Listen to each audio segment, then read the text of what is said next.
हे मंदिर समर्थ रामदास स्वामी यांनी 1648 मध्ये स्थापन या मंदिरास रामदासी संप्रदायाचे मुख्य केंद्र मानले जाते। या मंदिरात श्रीरामाची भव्य मूर्ती आहे। विशेष म्हणजे समर्थांना अंगापूरच्या डोहातून ही मूर्ती प्राप्त झाली होती। चापळ येथे प्रताप मारुती आणि दास मारुती अशी दोन प्रसिद्ध मंदिरेही आहेत। यातील दास मारुती हे समर्थांनी स्थापन केलेले पहिले मारुती मंदिर मानले जाते। 1967च्या कोयना भूकंपात मंदिराचे फार नुकसान झाले होते। मंदिराची पुन्हा पुनर्बांधणी करण्यात आली। सह्याद्रीच्या कुशीत वसलेले हे ठिकाण निसर्गरम्य असून येथे वर्षभर भाविकांची गर्दी असते।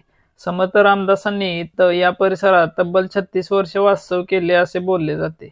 त्यामुळे चापळ हे श्रद्धा आणि इतिहासाचे अनोखे संगमस्थान मानले जाते। श्रीराम मंदिर चापळ येथे जाण्यासाठी तुम्हाला पुण्याकडून येताना सातारच्या पुढे उंब्रज हे शहर लागते। तिथून तुम्ही श्री क्षेत्र चापळ येथे जाऊ शकता। व्हिडिओ आवडला असेल तर आपल्या गावगाडी चॅनलला सबस्क्राईब करा, व्हिडिओला लाईक करा आणि सगळ्यांपर्यंत शेअर करा। धन्यवाद। जय श्रीराम।